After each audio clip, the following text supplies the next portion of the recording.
Imagine a planet where the ground is hot enough to literally melt lead, Right. and it's orbiting a star so closely that an entire year lasts just 48 hours.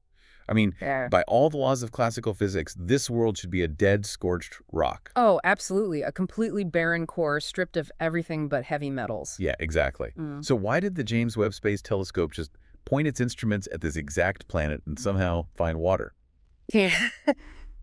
Welcome to today's deep dive. We are taking the sources you shared with us, specifically those excerpts from an article titled The Steam of Iron Worlds, and we're unraveling a literal cosmic impossibility that is currently baffling planetary geologists worldwide. Baffling is definitely the operative word here because, planetary geology relies on predictive models. You input the mass of the star, the distance of the orbit, the composition. And the math just tells you what to expect. Exactly. The math tells you what should be there. But when scientists input the data for this specific world, the math absolutely did not predict a dense gaseous envelope, much less one containing water vapor. Okay, let's unpack this. Because what happens when you look at a planet made entirely of heavy metal and scorching rock, sitting in a cosmic furnace, and find something that absolutely categorically should not be there? Well, to really understand it, you need context. Right, we have to start with the baseline conditions. Yeah. You really can't appreciate the anomaly without understanding just how violent this specific corner of the universe actually is. Yeah, so the target of this observation is an exoplanet designated LHS 475b. It's a rocky, roughly Earth-sized world, and it's located about 41 light years away from us. Which, in astronomical terms, is incredibly close. It's practically next door, yeah. But the defining feature of LHS 475b is its host star. It orbits a red dwarf. And red dwarfs are cooler and smaller than our sun, which means their habitable zones, like the distance where liquid water can exist peacefully, are much closer in. But LHS 475b isn't in the habitable zone. I mean, not even close. No, not at all. If a year lasts only 2 days, this planet isn't just orbiting its star. It's practically skimming the surface of a blast furnace. The physical reality of a 48-hour orbit is just staggering. I mean, the gravitational forces at that proximity are immense, and the bombardment of stellar energy is completely unrelenting. We are talking about surface temperatures reaching hundreds of degrees. Yeah, the text notes the surface is hot enough to literally melt lead, which means we aren't looking at some serene, solid landscape of, mountains and valleys. No, definitely not. If the rock and metal are that hot, the very concept of a solid surface gets super blurry. Right, because at 622 degrees Fahrenheit, or roughly 327 Celsius, lead turns to liquid. So the silicate rocks and heavy metals making up the crust of this planet are just baking under constant, intense infrared radiation from that red dwarf. It is a hyperheated, incredibly hostile environment. Which makes the original scientific consensus completely logical. I mean, if this planet is whipping around a star every 48 hours, getting absolutely blasted by radiation and stellar winds, shouldn't the star have ripped away any volatile compounds or atmospheric gases millions of years ago? Yes. The physics of star radiation and planetary proximity strictly dictate that a planet this close to its host star just cannot hold on to an atmosphere. Because it just boils off. Basically, yeah. The kinetic energy from the stellar wind simply impacts the gas molecules, giving them enough energy to reach escape velocity and just bleed off into the vacuum of space. So astronomers fully expected LHS 475b to be this scorched, dry, metallic shell. Just absolute dead silence. No atmosphere, no water, just bare irradiated crust baking in the dark. Right. Any planetary geologist would have confidently told you to expect a barren wasteland. I mean, the models were completely unanimous. But the models were wrong. The James Webb Space Telescope didn't get the memo about what was supposed to be impossible, did it? No, it did not. The data we're looking at shatters those expectations completely. Yeah. Because JWST didn't just take a picture, it actually analyzed the light coming from that system. Right. JWST is equipped with highly sensitive spectrographs. It doesn't look at the planet directly because the glare of the host star would completely wash out any detail. You wouldn't see anything. Instead, astronomers rely on a technique called transit spectroscopy. Okay, let's break down the mechanics of that for the listener, because honestly, the way we know what's on this planet is just as fascinating as the discovery itself. It really is. What's fascinating here is how transit spectroscopy uses the physical geometry of the star system to our advantage. Right. So when LHS 475b passes directly between its red dwarf star and the telescope, an event called a transit, the physical bulk of the planet blocks a tiny fraction of the star's light. Okay. But more importantly, if the planet has an atmosphere, That starlight passes through the very edge of it, like the Terminator line separating day and night. Ah, so the atmosphere is basically acting like a semi-transparent filter for the starlight before it actually reaches the telescope. Precisely. And this is where the chemistry comes in. Because the atmosphere isn't just empty gas, right? It's made of molecules. And when photons from the star hit the molecules in the planet's atmosphere, the chemical bonds of those specific molecules vibrate. Like a signature. Exactly. But they only vibrate when hit by very specific wavelengths of infrared light. They absorb that specific photon, preventing it from ever reaching the telescope. So when JWST looks at the light spectrum, the full rainbow of infrared wavelengths coming from the star, it actually sees missing pieces. Yeah, it sees missing teeth in the spectrum. Just distinct dips where specific wavelengths of light were absorbed by the atmosphere. Every chemical element or molecule has a totally unique atomic structure, meaning it absorbs a unique combination of wavelengths. That's incredible. Right, so by mapping those missing dips, scientists generate a precise chemical fingerprint. It tells them with incredible accuracy exactly what molecules the starlight passed through. And when James Webb analyzed the transmission spectrum for LHS 475b, the data showed a distinct, unexpected dip. It proved the presence of a dense, gaseous envelope, like an atmosphere rich in carbon dioxide and the literally impossible part molecules of water vapor. Yeah, water vapor on a planet where the ground can melt lead.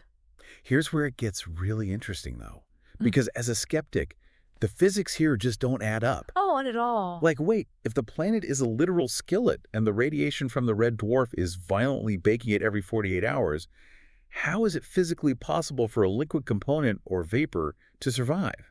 I mean, if I drop water on a hot pan, the thermal energy causes it to sizzle and evaporate into the air in seconds. Exactly. So on a planetary scale, shouldn't the stellar winds and that intense thermal energy give those water molecules enough velocity to just boil off into space immediately? That is exactly the paradox tearing the planetary geology community apart right now, because classical physics says you are 100% right that water should be gone. It should have been stripped away eons ago. There is just no mathematical model where a 48-hour orbit allows for the retention of delicate water vapor. And yet, the spectrum data refuses to lie. The absorption lines for water vapor are clearly, undeniably there. The chemical fingerprint doesn't lie, but the planet is breaking the rules. If the dense gaseous envelope is constantly being blasted by the star and it should be boiling off into the vacuum of space, it means the atmosphere isn't just sitting there passively. The planet has to be actively fighting back. Yeah, the planet must be replacing what gets lost. It's basically an active participant in its own atmospheric chemistry. The water vapor is surviving because it's being continuously regenerated. Wow. And the article we're looking at details two pretty wild hypotheses that scientists are currently wrestling with to explain how this dead metallic rock is fighting back against its star. Okay, so theory number one proposes that this heavy metal world has massive subterranean ice reservoirs hidden deep underground. Right. The theory suggests that while the surface is this blistering, irradiated wasteland, the planet actually has distinct geological layers. So deep beneath the crust, protected from the immediate radiation of the red dwarf, there exists vast quantities of water ice. Wait, hold on. Metal is highly conductive. Yeah. If the surface is literally melting lead, how is that intense thermal energy not transferring directly down through the metallic crust and just vaporizing the ice instantly? Why isn't the entire planet just baking straight through to the core? And that is the exact hurdle this theory has to overcome. It comes down to planetary pressure, depth, and the sheer thickness of the crust. Because yes, metal conducts heat, but a planetary crust isn't like a thin sheet of tinfoil. Right? It can be hundreds of miles thick, and as you travel deeper into a planet, the pressure increases exponentially. So the immense pressure of all that rock and metal above it actually changes the physical properties of the ice down below. Exactly. Under that kind of extreme pressure, water ice doesn't behave the way it does in your kitchen freezer. It forms these different, highly dense, crystalline structures that remain stable at much, much higher temperatures. Oh, wow. Yeah, so the heavy metallic crust absorbs the brunt of the stellar radiation, creating this extreme thermal gradient. The heat travels down, yes, but the crushing pressure from above prevents the subterranean ice from instantly sublimating into a gas. It's essentially a planetary pressure cooker. The thick crust acts as a shield, but the planet itself is still incredibly hot overall. Right. So the mechanism goes like this. The subterranean ice is slowly, continuously reacting to the geothermal heat and the stellar heat penetrating the crust.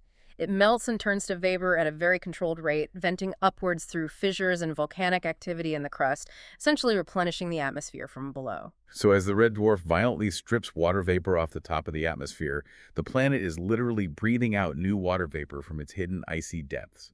Yeah, it creates an equilibrium. The star destroys the atmosphere, and the planetary core replaces it. That is such a staggering visual. Just this heavy metal shell glowing red on the outside but sweating out ice vapor from miles beneath the surface. But as complex as the pressure cooker mechanics of that first theory are, theory number 2 abandons the idea of trapped ice entirely, doesn't it? It does. Theory number 2 doesn't rely on hidden reservoirs of water left over from the planet's formation at all. It proposes that we are witnessing a completely unknown, spontaneous chemical process, like a mechanism where water is created directly from extreme heat interacting with dry minerals. So there are no puddles of water hiding underground. It's Yeah. just the raw, dry materials of the planet reacting to the heat. It's like the planet is a giant alchemy lab, literally sweating water out of dry, baking rocks. Exactly. And to understand the alchemy there, we have to look at molecular chemistry, because water isn't just a liquid we drink, right? At a fundamental level, it's simply 2 hydrogen atoms bound to 1 oxygen atom, H2O. We know that silicate rocks and minerals naturally contain oxygen. And we also know that hydrogen can be trapped within the crystalline lattice structures of those dry rocks during planetary formation. So the ingredients for water are actually locked inside the stone itself, not as a liquid, but as isolated atoms held in place by the actual structure of the rock. Yeah. Under normal conditions, those atoms stay locked in the rock indefinitely. But LHS 475b is definitely not experiencing normal conditions. No, it's a blast furnace. Right. The intense, unrelenting thermal energy from the red dwarf might act as a massive catalyst. The extreme heat essentially forces the chemical bonds within the mineral lattices to break. And when those bonds break, the trapped hydrogen and oxygen atoms are just freed, and they recombine. They recombine into H2O.